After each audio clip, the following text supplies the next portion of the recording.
Hey there, this is Evan Luza from Cool Cats, the leading player in Web3 storytelling. You're tuned into Edge of NFT, the podcast telling the most compelling stories in tech and innovation. Keep listening. Hey, NFT curious listeners. Stay tuned for today's episode to learn how a fear of death helped lead to one of the most successful NFT launches in the bleakest of markets. And if you're getting lost in all the noise, we're in line. It's all noise, and responding versus reacting will lead to harmony in life and business. And learn how Mintangible has made an easy button for creators and owners to craft and understand NFT IP rights. All this and more on today's episode. Enjoy.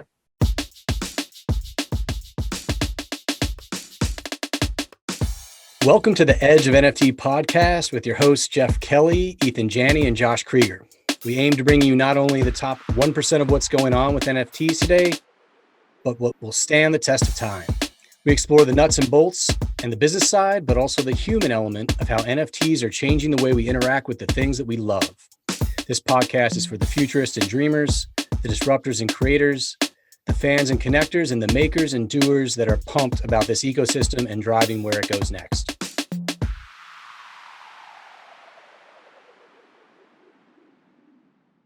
Welcome to the Edge of NFT with your hosts, Jeff Kelly, Ethan Janney, and Josh Krieger, the podcast that brings you the top 1% of NFTs today and what will stand the test of time. We explore the nuts and bolts of the business side and also the human element of how NFTs are changing the way we interact with the things we love. This podcast is for the dreamers, disruptors, and doers who are pumped about this ecosystem and driving where it goes next. Today's episode features Evan Luza, the ingenious co-founder of Cool Cats and the creative mind behind Ghost Boy and Alpha Labs. Hailing from Austin, Texas, Evan has made a significant impact in the world of Web3 and NFTs with his deep expertise and insights. As a seasoned creative and entrepreneur, he's left his mark on major brands like Bitcoin.com, Microsoft, Adult Swim, and Valve. Currently, he's channeling his talents into his latest ventures, Alpha Labs, where projects like Blockalizer are taking shape, and the development of the captivating Ghost Boy NFT collection. In this episode, we'll delve into the phenomenon of Cool Cats, a renowned blue chip NFT brand with a passionate global community. Born from the imaginative comic character Blue Cat, this brand has evolved into a digital powerhouse, boasting an impressive array of collectibles, animated content, comics, games, and merchandise. As a trailblazer in Web3, Cool Cats is dedicated to igniting innovation and crafting immersive experiences that draw the community into the captivating realm of Cooltopia through the adventures of Blue Cat and his friends. Here's our new friend, Evan Luza. Welcome to Edge of NFT. GM. Good to be here. Thanks for having me, guys. Yeah, man. It's great to have. I think we covered it all, actually, I think in the intro, right? So I think we're probably good, dude. Appreciate you joining us.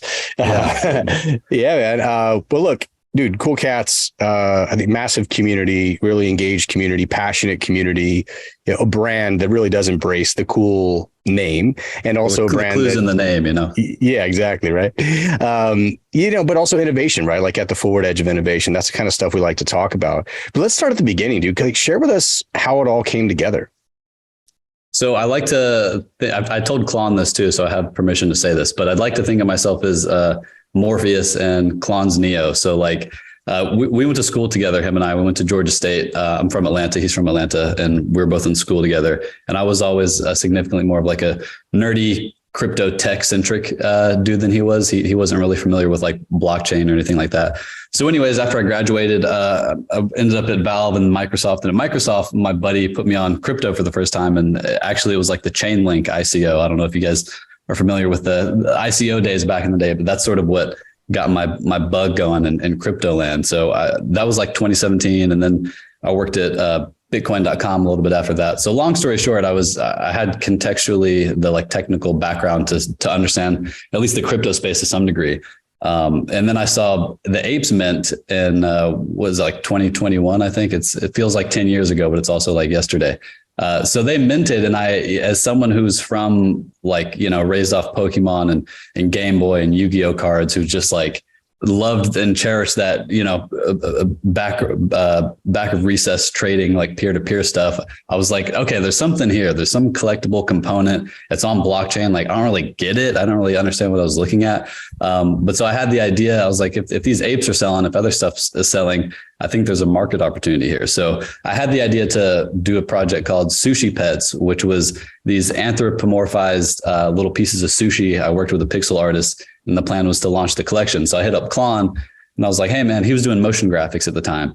So I was like, look, this is NFTs. Like, everyone on the internet's going crazy about collecting these apes. And it's all just unfolding right in front of us. There's no rule book here. Anything goes. It's all the Wild West. It's all very exciting. So I sort of slowly contextualized him to the market opportunity and red pilled him. That's why I said the Morpheus to Neo thing, because I sort of red pilled him contextually on like what the opportunity was. So long story short, we ended up getting Sushi Pets just about ready to launch. And at this point in time too, like Solidity developers and like smart contract deployment was very rare. Like, it's not, you couldn't just go to Fiverr, open up Twitter and just be like, hey, who can just fork this contract? Or hey, who knows a Solidity dev? It was sort of like, this was like at the cusp of when NFTs were rolling out. So it was really hard to find someone who even knew how to tie a front end to a smart contract. So we had Sushi Pets basically 90% done, like ready to rock. And then our dev we had ended up, he didn't rug us, but he was just like, I'm gonna do something else. Like, I'm not into it. So then me and Klon were depressed for like 2 or 3 weeks, because we had just put like a month's worth of like blood, sweat, and tears into this project we wanted to bring to the market. So we felt defeated. So long story short, we're on the hunt for a new Solidity dev, and we're just starting from ground zero. So we're scrolling through the Twitter feed, and I think it was Klon actually. He found Fatacorns, and Fatacorns was the project that that Link and Tom, who were the other 2 co-founders of Cool Cats, they had been working on. So that was like pixelated fat unicorns. So we joined their Discord. There's probably 10 people in there. It's mostly just me, Tom, Link, and Klon. So we contextualize them. We're like, hey, we're not idiots. We understand the market opportunity. Here's Sushi Pets, what we were working on. Like, do you guys have any interest in helping us launch this thing? Because the Fatacorns website looked really, really good. It looked like if you've ever got like a Animal Crossing game, or like anything that Nintendo makes, that's just like there's a website tied to it. It was just really, really crisply done, and the smart contract worked, which was what we were looking for. So we tell Tom and Link, we're like, look, we got Sushi Pets essentially like at the finish line. We'd love to work with you guys to help bring this thing to life. But then they flipped it back on us and said, hey, like, we're interested in working with you guys, but how about something we could have like equal involvement in? So like, what could we do from scratch together? So that was then a challenge on ourselves of like, all right, let's put Sushi Pets on ice. We now have a Solidity dev and a front end guy. That was Link at the time, who's doing the front end stuff. So the task at hand is like, what are we going to bring to the market now? So Klon had been working on, he went by the moniker, the Cartoonist, which is like a play on the cartoonist, but the Cartoonist. So he had a whole catalog of Blue Cat and his comics and a bunch of different poses and bits and strips and all that stuff. So he had a poster on his wall that was Blue Cat. And this was like before, or like simultaneously during the advent of the whole PFP craze. It was just sort of this like serendipitous, like it was just looking right at him. So he had a poster on his wall that he made years and years ago, but it's just Blue Cat dressed up, as a ninja, as a dog, as a turtle, as just all these things. And he's sitting on his couch. He's like, why don't we bring Blue Cat to the blockchain? And it was just like, oh my God, like it was looking at us the whole time.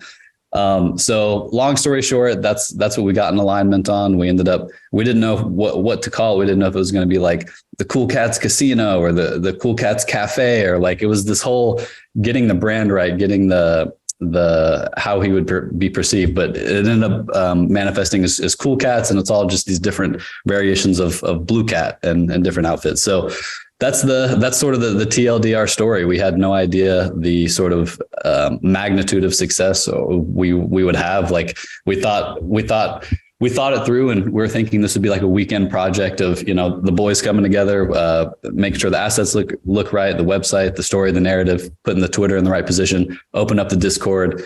We had some sales. We didn't sell out instantly, but we just hit the market in the right way and authentically, that a few hours later we ended up selling out. And then next thing you know, there's celebrities buying cats, and it's just like we're just sort of watching this thing explode in real time. And people are like, what's next? What's next? And we're like, we don't even know how we got here, you know? So it's been this like surreal road trip of like assembling the plane while it's simultaneously taking off. But that's sort of the high level Cool Cat story. Yeah, dude. Right. It's that moment when preparation meets opportunity, right? That's the whole thing.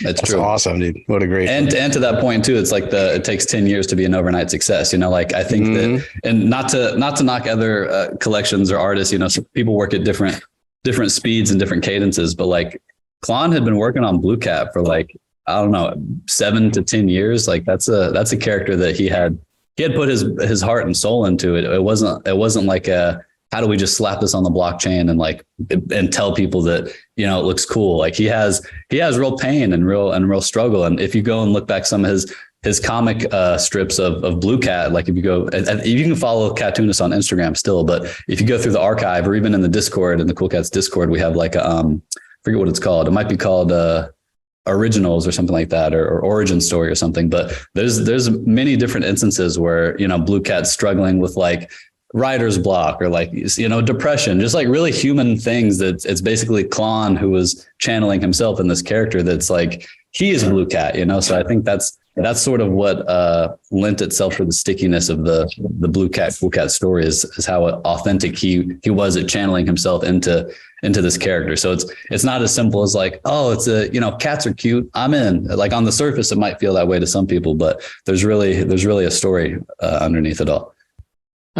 Amazing. And yeah, there's probably like two types of folks listening to this story and that you've encountered over the time since a successful launch, right? One that's like, man, I tried to do that too, but mine didn't go that way. Or, I wish I did that. You know, man, I missed it. But there's so much nuance to it, right? And the nuance is where the magic happens. I had another question, but I am just kind of curious, like, is that what sort of led to the accelerated momentum during the sellout? Do you think it was the narrative? It was the story that you guys shared? You know, did you make a couple of the right calls to people you knew in the space? Yeah. No, it was totally organic. And even to this day, like we've never paid for endorsement. We've never paid for any manipulative floor, what have you. But I think, like historically and retrospectively, if you go back to like the crypto and like ICOs, it's very that the whole like subculture of crypto land is very sort of like there's nothing like cute and inviting about it. It's like there's like degenerate is sort of like baked into it, you know, like just internet crypto degens, like even nothing but respect for Yuga and other folks of their caliber and the same thing. But it's like the art and the aesthetic is sort of like I'm on a yacht, like I'm smoking a cigarette. It's just like, I don't know. It's sort of it's a different audience that I think that Cool Cats, I believe, was the first to market to come with this very, I wouldn't say like child or kid friendly, but it was just open to all, you know. It's the same feeling that you get when you look at Pikachu or Hello Kitty. Like there's grandparents that love it and are into it, and there's kids that love it and are into it too. And I think that with Cool Cats, we presented this character that was like a breath of fresh air. And I think actually we also set the standard for what was like the foundational pillar, what influenced and informed a lot of other people after us as well, because I think we validated the cute and cool model. You know, it's not too cute, but it is also cool, but it's not, there's no cigarettes, there's no cussing, there's no like, you know, degenerate, just stuff like that. It's just very palpable and relatable, I think, just to the masses at large. Yeah, absolutely. Did you and you guys made history again when you touched down during the Macy's Thanksgiving Day Parade, a classic institute in our society. I'm just kind of curious what led to that. So Macy's we're actually, the real Blue Cat float is going to be in the parade. And what year are we in? 2023, in November 2023. So Macy's announced that they were going to open up a contest that I don't know if they handpicked, or I don't remember how it went, but we were up against the likes of G Money, Gary V with the V Friends. It was Cool Cats, maybe one or two others like Subducks, I think. But the sort of the TLDR is that the winner of the most voted like the fan favorite community voted collection would then get a balloon and the actual Macy's Day Parade. So we ended up, and super shout out to the community. Like it was a neck and neck thing. Like G Money was up there for a minute. VFriend was up there for a minute. It wasn't like a clear, no one had it in the bag, but in the last like week or few days, our community just banded together and just made it their undying effort. They were like, we're going to see Blue Cat in this freaking parade in real life next year, or like, everyone's going home. So the community rallied and we ended up securing that. So that's actually the sort of the big brand moment that we've been trying to funnel in as much preemptive thinking in throughout this year. So when we have that moment and the end of this year in November, when Blue Cat is being broadcasted to tens of millions of people around the world for the first time, and they're like, what is this cat floating around? We're going to make sure we coalesce that into a properly thought through activation moment from like digital to physical means. So that's we just happen to, again, shout out our community for helping us make that a reality. And over 69,000 votes. Pretty awesome. Congrats. Oh yeah. Thanks, man. That was a blur. That was a blur. And I don't know why they're not putting the heads of the Edge of NFT co-hosts inflated in the Macy's parade either. I'm a little bit bitter about that, but that wouldn't be a sight to see at all. Maybe next year. Yeah. So I've heard a little bit of buzz generally about the Amazon NFT marketplace and various people and projects getting involved. You can confirm, deny, or neither confirm, deny, your potential involvement in the Amazon NFT marketplace. Do you see anything going on there? Is there anything you can share? Confirm or deny, no comment. But I will say that it's tough because obviously every coin has two sides to it. There's the folks that are like, Amazon's clearly like a centralized entity and they're very consumeristic driven. And, you could argue that they're sort of the other side juxtaposed to what decentralization is all I could argue with Amazon, but then I wouldn't get my packages. Yeah, there you go. So I have to be careful what I say. Yeah. So I think that it's going to be players like Amazon and Target and Starbucks and, these other gargantuans that are sort of going to be these gatekeepers that usher in the NFT space and sort of expand the NFT audiences and reach as we know it. I think that we've seen so many Web 2 and Web 2.5 brands attempt to break into the metaverse or Web 3, but there's a fine line between like authenticity and like money grabbing and like the why, defining the why. And there's also a lot of wrong ways to do it. And there's a few right ways to do it. So that being said, I know Amazon is obviously like probably the most well-funded company in the history of like, I don't know. I mean, don't quote me on that number, but they have a few acorns that they know how to spend in a way that'll probably perpetuate their success to some degree. So all that suffice to say, I'm eager to see how they end up scaling out their NFT marketplace and how they roll out their just NFT platform in general. I think it has the potential to be a really big deal, but I also find myself, I think when Coinbase was talking about their NFT platform, everyone's like, yeah, game changer. They got a zillion wallets. Like, this is it. This is the moment. Like, this is it. Lock in. And then it's just like, oh, okay. I guess we're all still going to use OpenSea at the end of the day. So I don't think Amazon, I think their network and their research and we've talked to them a little bit. I've talked to them a little bit. I think that they've understood sort of the implications and the lay of the land to sort of authentically try to come to the market in some way that'll onboard as many people as possible while simultaneously upsetting as few people as possible. But we'll see. I think until the curtain is open on that one, it's just going to be a speculative, who knows, sandwich. But I'm personally more optimistic and eager, and I think this is a step in the right direction because I think like more and more NFT collections are rolling out at like an increasing basis, and I don't think we have the infrastructure as like a global society, that there's not one sort of consumer touch point that's been like Web2ified into Web3 that can potentially integrate us in the way that Amazon potentially could. So we'll see. Well, speaking of businesses expanding beyond kind of their initial mission or vision, you've also launched Alpha Labs. Can you tell us a little bit about the story there and kind of what your vision is for this aspect of your business? Yeah. So basically, stepping into an advisor role with Cool Cats as opposed to being involved in the day-to-day, that gave me the freedom to pursue my own thing. So I've always been an entrepreneurial, just like I just need to make stuff. I need to touch things. So that also put me in the position to do my own collection, Ghost Boy, which is, I'll talk a little bit more about that in a minute. But with Alpha Labs, it's basically a Web3 centric product studio that's also NFT centric, where myself and my co-founder Unib, who used to work at Coinbase, we're just the intention is to rapidly, iteratively bring experimental, disruptive, and innovative products to the market. So Blockalizer was like the first collection and experimental tool we came out with, which, long story short, I won't get too into it, but basically there's a lot of non-sexy data as far as like what's inside of a transaction. So if you send someone $5, there's nothing to look at. It's just ETH moved here, USDC moved here. So I said, what if there's a way to connect to a platform where you could select a transaction address that you've had before, TX1234, and you could convert it into a digital collectible, or like through P5 libraries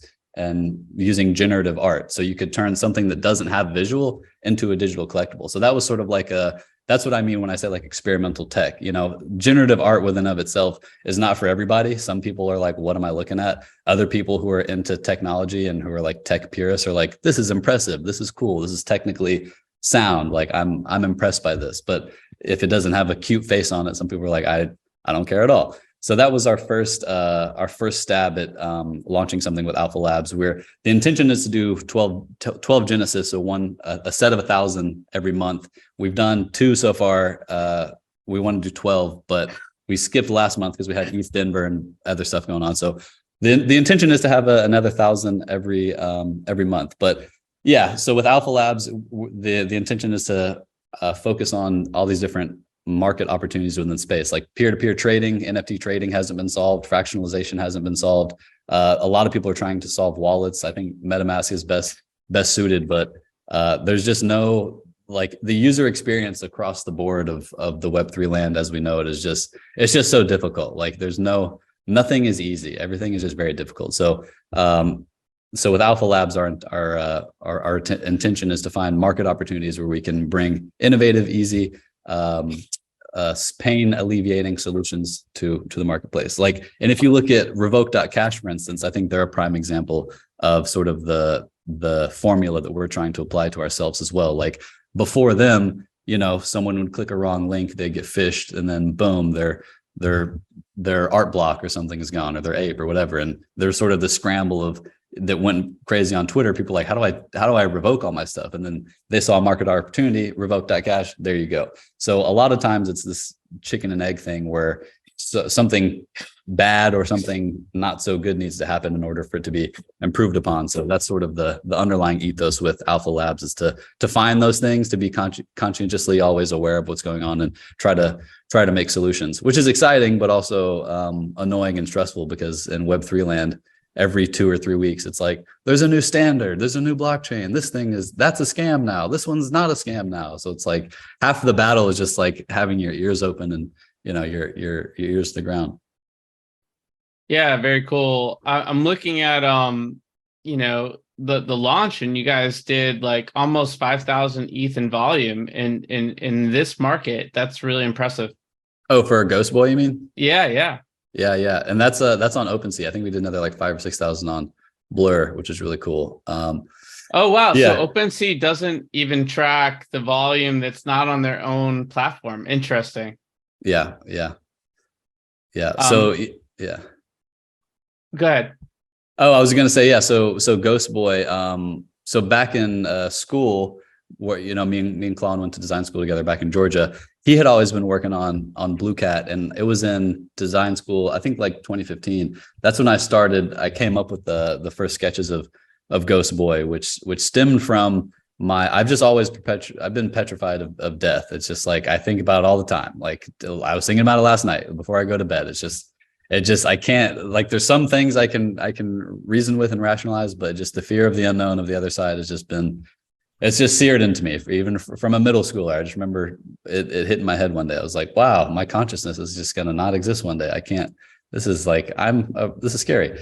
So Ghost Boy is like my interpretation of, it's a celebration of life and the time between now and the other side. So with Ghost Boy, the whole ethos is, it's supposed to be an art collection. I said there's no utility. Half of the funds from Ghost Boy are used to fund Alpha Labs, which gave us a little bit of a runway for the first year. And then the other funds raised with that is just me trying to scale the brand as best as I can. But I think because of my, some degree of like clout and previous track record with Cool Cats, I think that's what led itself to how sticky it was and how it was well received in Twitter and led us to sell out. But it was a lot of fun. It's wild reliving the PTSD of what we learned and through launching Cool Cats and the momentum of happy people and people not being happy and expectations and reality and time and what's the utility, what's this. And then I did it all over again with Ghost Boy for some reason, because clearly I'm unstable mentally or something. But yeah, we had some pretty awesome numbers there. But it's goofy because I didn't really realize it until hindsight. But upon launching Ghost Boy, or how I was perceiving the collection or the art I was packaging, I'm like, this is an art collection for me, of immortalizing a piece of me that's on the blockchain, so I can effectively live forever and I can beat death. Like, take that, death. But then upon selling out and the traction I got, I'm like, I think I just made a brand, actually. So it transcended just like an art collection. It is just an art collection, but now I'm sort of ideating through who is my audience. Is it a lifestyle brand? Is it a clothing brand? Is it an animated series? So I'm still I'm having a lot of conversations behind the scenes about like the best way to authentically scale Ghost Boy like beyond the blockchain. But that's through Alpha Labs and my co-founder and some of the team at Alpha Labs, they helped me do the front end and the smart contract to get the collection out and live. So that's under Alpha Labs belt as well.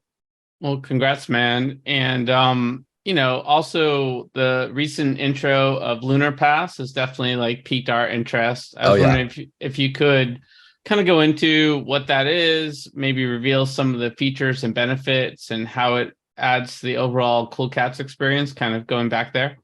Yeah, so the Lunar Pass ties into, basically, I don't want to spill too much because I don't know what's out there, but it's tied to, you'll get access to a alpha Discord, and it's basically sort of, the way to think about it would be like a behind the curtain look into what we're developing, what Klon's working on himself, like in regards to the next character or characters, plural, and it also adds to your cool score a little bit. So the way to think about it is essentially like an alpha insight pass, as far as like getting a little bit one more layer behind the curtain of what we're cooking up over at Cool Cats Land. So that's as much as I can say about that one.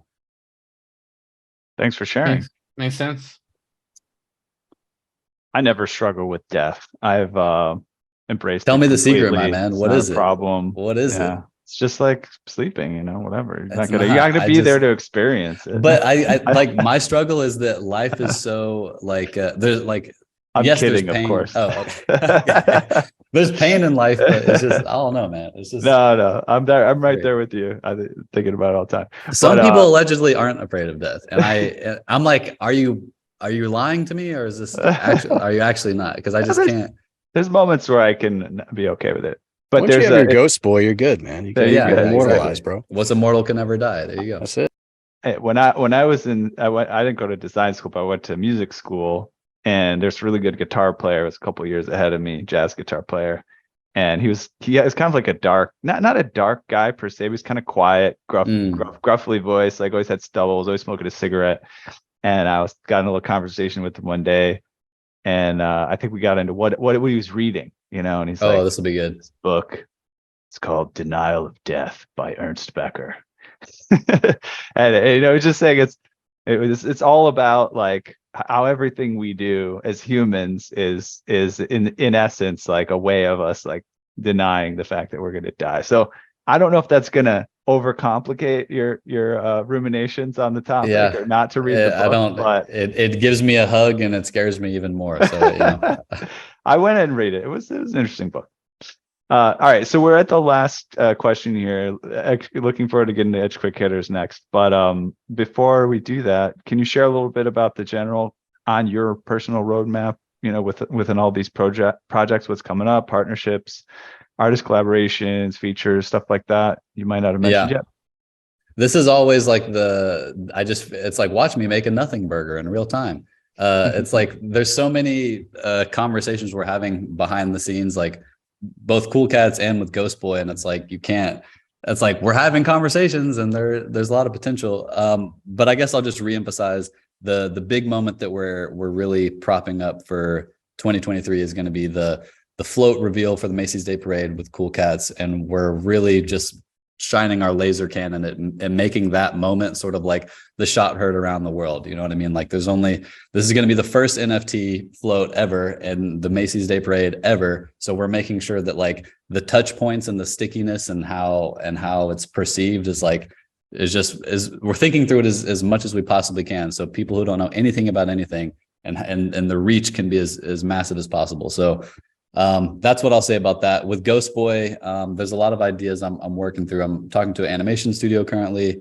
I'm talking to some clothing folks as well. So I'm just trying to figure out the best way to scale him. But and the same thing with back to Cool Cats again. Like we partnered with Animoca in last year, 2022. So when we rolled out Cool Pets, we sort of got trapped in this feedback loop of like, let's do a game, we should build the game ourselves, and then it's like things didn't materialize in the way that that was conducive to the optimal success. So with Animoca, they do games, they have 300 people under their umbrella game suite. So now we're in a position where we can partner with them and work on games. So that's to say we have a couple things in production with them.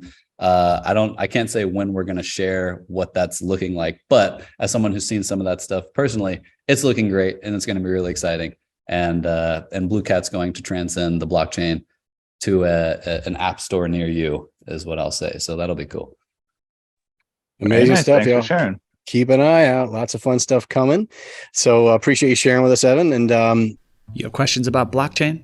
Like, how big of a block can you chain without throwing out your bag? Or if you received that chain letter, how did you block it? And does blockchain taste better barbecued or deep fried? Luckily, you don't have to ponder these quandaries alone anymore, because Blockchain Training Alliance is here to answer them and also train you in real-world blockchain issues that will impact your business's bottom line and orient it future forward along the ley lines of the most important tech humanity has perfected since harnessing atomic energy. If you're into those sorts of things, Blockchain Training Alliance is a top leader in the field, counting among its clients IBM, Microsoft, Disney, Morgan Stanley, and many more, and offering a wide array of technical and non-technical courses. Whether you're a computer neophyte training for an incredible career in this new space, or a coding expert honing your skills, Blockchain Training Alliance will help you steer your ship home safely, filled with treasure. Arg. So hurry and sign up for the Blockchain Training Alliance course that best fits your needs at blockchaintrainingalliance.com. Use discount code EDGEOF for 50% off and start your next block today. we want to transition a little bit as Ethan shared with you before we jumped in here. We got another segment called Edge Quick Hitters, and it's really a fun and quick way for us to get to know you a little bit better. There's 10 questions. We're looking for short answers, like single word or few words, but we may dive a little bit deeper here or there. Okay. You ready to get after it? I think so. All right, let's do it. Question number 1. What's the first thing you remember ever purchasing in your life? Ever? Like before NFTs? Oh yeah. If you remember, if you can remember the time before NFTs. I know. Yeah. What is that? I mean, probably like a Snickers bar, but as far as something that I had more conviction, probably like a pack of Pokemon cards. Yeah. Or Mage Knights. Did you guys ever hear about Mage Knights? You guys know what that is? It's like I'm speaking to myself here. It's really dragon stuff. Yeah. It's like, those like little miniature characters, and there's like a base that you can click them. Yeah. I was into that as well as a kid. So I vividly I remember buying those at the comic book shop, and just all the endorphins would just wash over me, hoping I'd pull a rare one. So yeah. Nice. All right. Well, question number 2 is, what is the first thing you remember ever selling in your life? I got a sad story. I got finessed on eBay for my Yu-Gi-Oh collection. It was in a time before, I don't even know if PayPal was like a standard on eBay, and it was sort of just like, it must have been, but the rules and regulations were just not really there. So I had this insane Yu-Gi-Oh collection that I had spent my whole middle school just assembling. This is before I got into like, I like shoes now, this was like Yu-Gi-Oh Evan. And I had all of Exodia, I had some heaters, and I sold it to some random guy who sent me a picture of a money order who allegedly had said, hey, the money's on your way. And then I remember just waiting day by day. And then like as a month went by and like the money never showed up. It was just like, yep. Okay. Well, this is, so that's simultaneously the first thing I remember selling and getting rugged on at the same time. Dude, that sucks. Yeah. Rough one for sure. All right. Question number 3. What's the most recent thing you purchased? I bought an Ether deed the other day. Nice. What you guys doing? Yeah. Nice. Yeah. We've got a rare one of those bad boys with a coda and all sorts of fun utility. That was a wild day where I lost a couple NFTs, did the mint, and ended up very fortunate. What do you mean you lost them? How'd you lose them? Well, I connected to a rogue other deed site, and they got sucked out. I hate it. So I had to. That was a big. I mean, it was an expensive lesson, but I mean, for me, I've taken a similar path as others have done with crypto, and just kind of spread it out on a number of wallets. I appreciate the idea of having that one wallet that everyone can kind of see all the cool stuff you have, but it's not sustainable because you're one click away from being jeopardized. I personally am a big fan of spreading that stuff out. That's a big brain move. Well, RIP and to the fallen soldiers, to you and anyone else who sees this. Gone but not forgotten, somewhere out there on the chain. Indeed.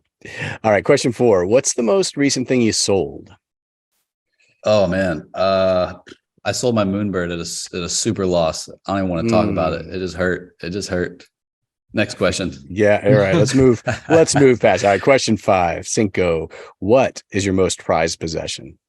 Oh man. I mean, like, it's got to be all my cool cats, obviously. Like, come on. Come on. Of course. Come on. Gotta have it. Gotta be it. All right. Question 6. If you could buy anything in the world, digital, physical, service, and experience, it's currently for sale, what would it be? What do you have your eye on? It's probably cliche, but probably something just like, okay, like I could buy it, or I had the money to buy it, or what is this? It's like, assuming money is no object. Infinite money. Okay. Yeah. Okay. Infinite money, like Sims cheat code. Okay. Yeah. Probably just some like insanely swanky house that is just way too big for one person, but like Palm Beach over here, like, mountains over here, everything. Maybe there's like a helipad on there, because why not? Just basically a modern day fortress would be cool. Your own zip code. Got it. Yeah. All right. Yeah. Love it. Don't forget the little guys. All right. Question number 7. If you could pass on one of your personality traits to the next generation, what would it be? Oh man. Oh, and I think personality traits, I think NFT collection. So I was like, that's so funny because in all 250 whatever episodes, I think that we've done this, I don't think it's ever come to mind. The traits. Yeah. That we're talking. And all of these, it definitely hasn't come up from a guest. No, I don't think so. But it's never occurred to me either. Has it occurred to you guys, Ethan, Josh? No. It's a good question. I don't think not in a very. It's so weird. We do a damn NFT podcast. Anyway, Evan, sorry, the floor is yours, sir. That's a tough one. I don't know. I mean, because we're all learning and bettering ourselves. So you don't want to be like, people should be more like me, but I think I've been better and getting better about like just due diligence and even like what you were saying a little earlier, Josh, like just sort of, we get stuck in this sort of like, oh, now instant, like, this right now, I got to click the link right now. I'm in the thing right now. And just sort of having a pause of, if you're in the eye of the storm, like just catch your breath for 1 second and just like, it's all noise. Everything's just noise. Like all of it. It's all noise, like just give yourself 1 minute, 5 minutes, an hour to just breathe and just really audit and understand the situation you're in, whether it's talking to someone, a relationship thing, minting something, and just being like, am I reacting here or am I responding here? And just like, because it's easy to just robotically go through these motions of like, click the thing, say the thing, da da da. So the older I'm getting, the more conscientious I'm trying to be. I'm not like that all the time, but that's a way that I try to be. I love that. It reminds me actually of a really cool feature that Gmail added, and I've noticed with my iPhone, which is if you send an email, you have about 10 seconds. Oh, the undo.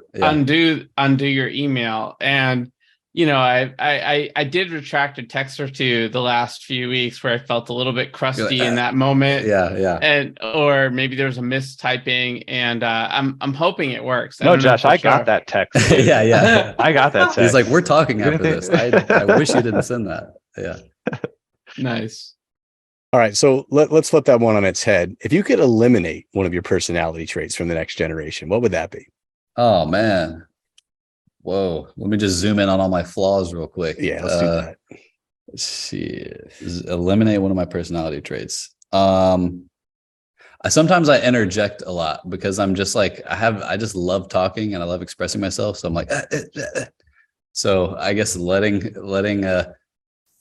maybe allowing more of a pause between my expressing what I have to say and someone else expressing theirs, We'll take it. That's great. All right.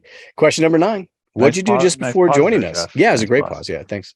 What'd you do just before joining us on the podcast?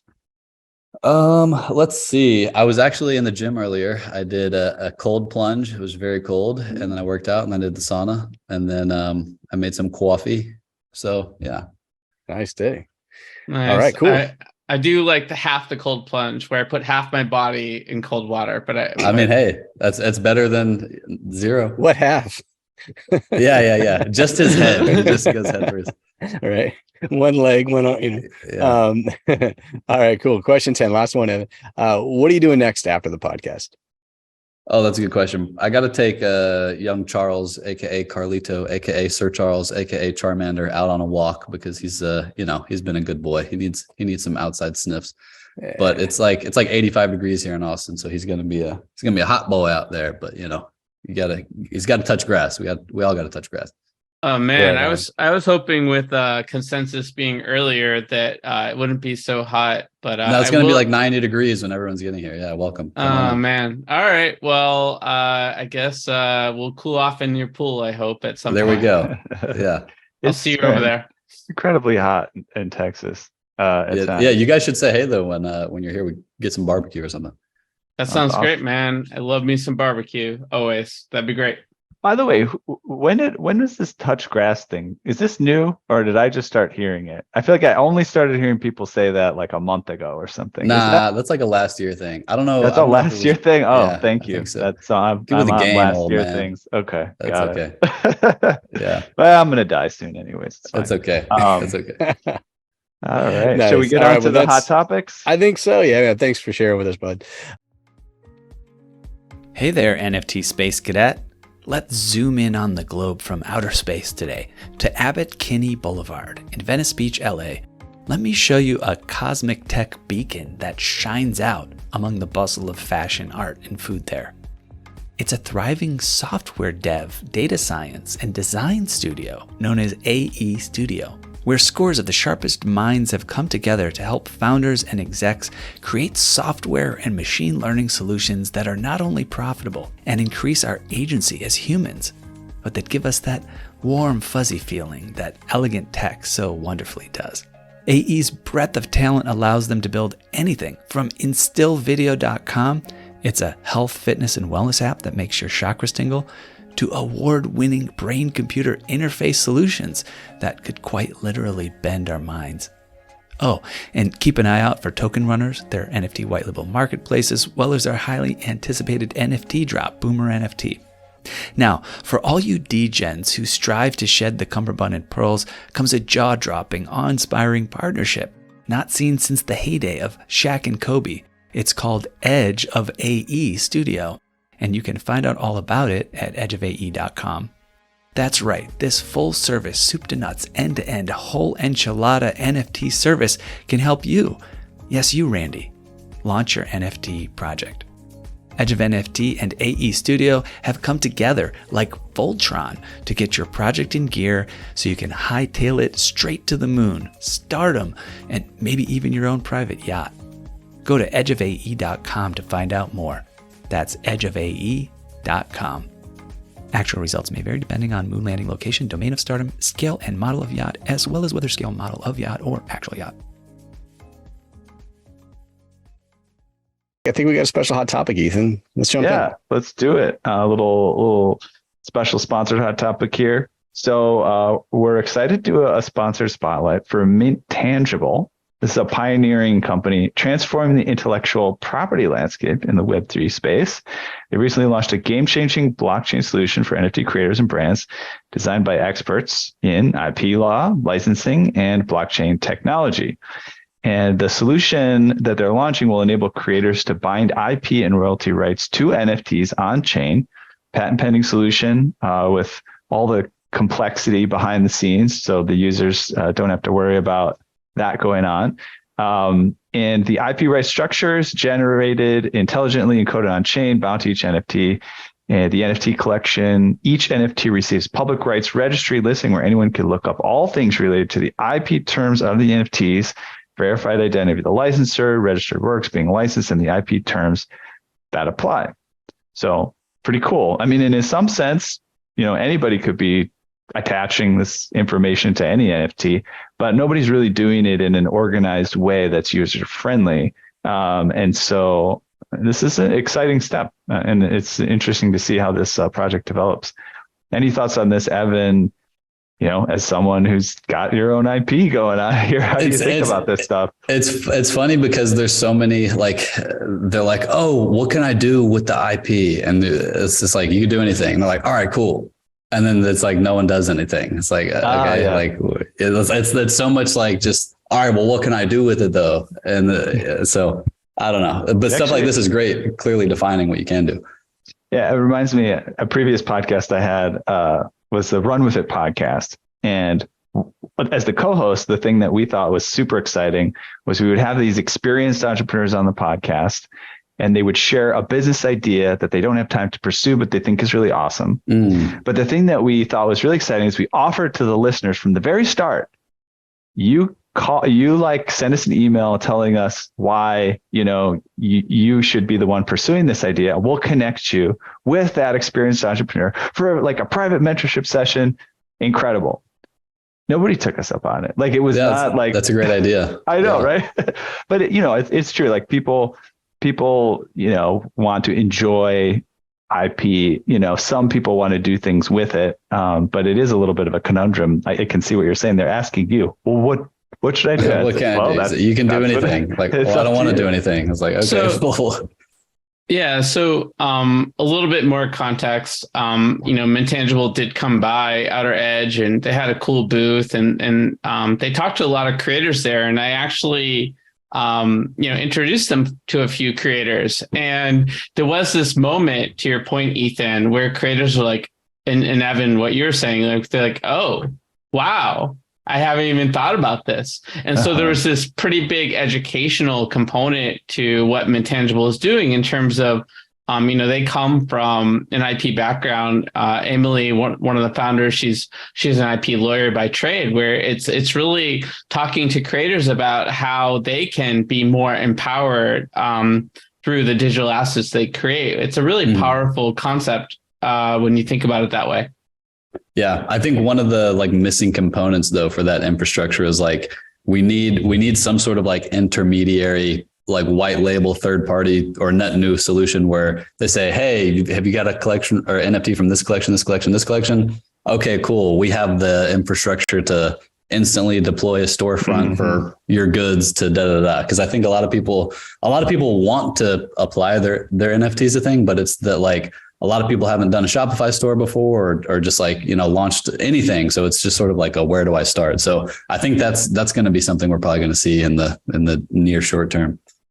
Man, that sounds like a job for your new laboratory. If Alpha Labs. If I may say so. That's yeah. The other side of it too is, there's always like a power law with anything, right? Like there's the few, you see folks, we had Illa, the producer, come on and show us how he was doing things with his ape NFT, right? And at Outer Edge. And, we had spotty Wi-Fi and things like that. Now there's those people that are doing it and are excited about it and they kind of know what to do and they're on the track. And in essence, those people sometimes are wondering why other people aren't using those privileges and rights. So there's probably another world here too I don't even know. And again, this is a place where the law has to be written around this to license out your rights to monetize your NFT to someone else who's just excited about it, right?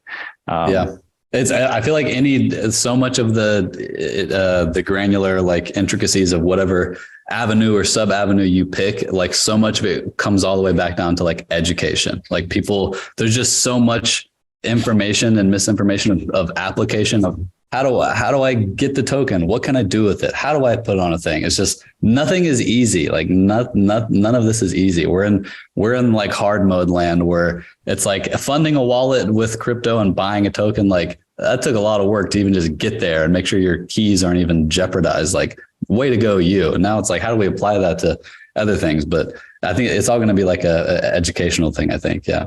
Yeah. So it's Mintangible here, that's kind of, I guess their goal is to have something that's a trusted solution. You've got these NFT lawsuits that are hitting the headlines, IP disputes are out there. And, in essence, I think the crux of what they want to do is protect the IP for the creators, like give them something, and the royalty rights, give them something where, maybe that part of it is a little bit of a headache that's a little bit difficult to consider. I've got to write up a contract or something like that. And it turns into almost like a legal Zoom of sorts, right? And that's my terminology, not necessarily theirs, but in order to put this all together in a quick and easy way. It definitely gets us closer to the easy button, right? When you think about IP, there's a lot of nuances from music to using the product in a movie to creating a product to doing a collab with the product, right? To taking a derivative of that product and then creating something with it. So I think these are all things that the creators should be able to think about and have an easy button for sort of figuring out what rights they want to give and how they want to give those rights. And it seems like it'll perpetuate adoption for sure.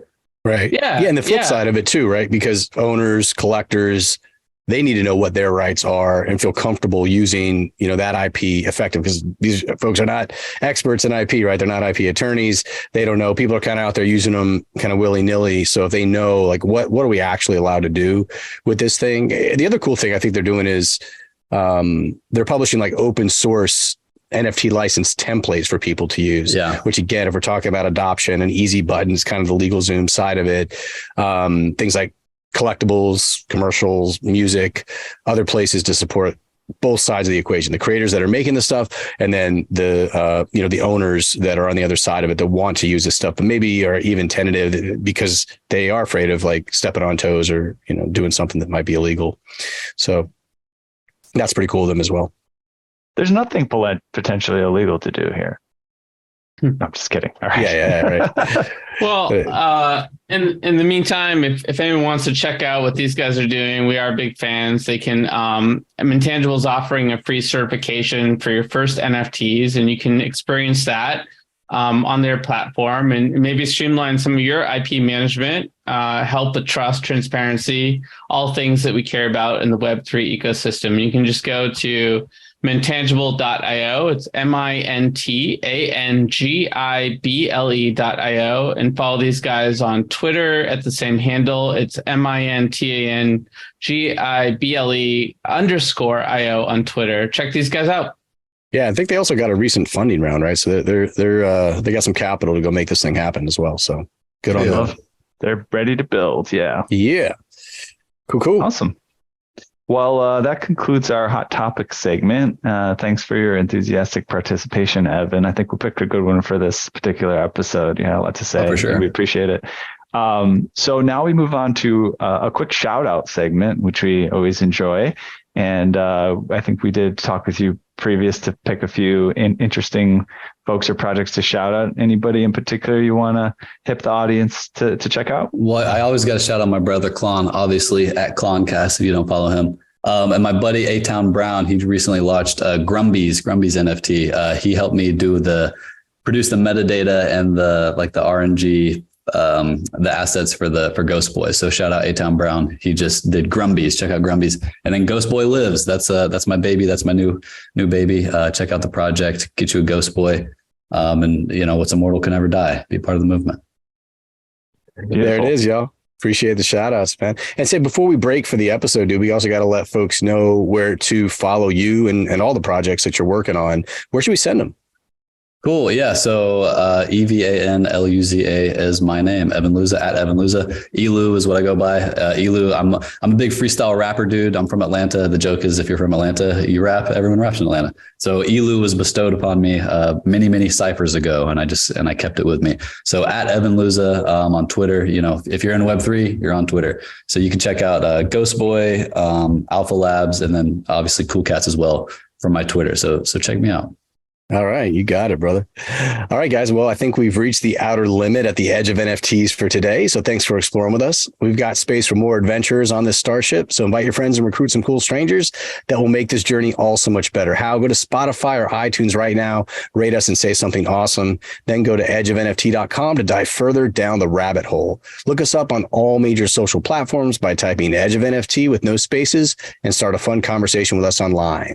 Lastly, be sure to tune in next time for more great NFT content. Thanks again for sharing this time with us today.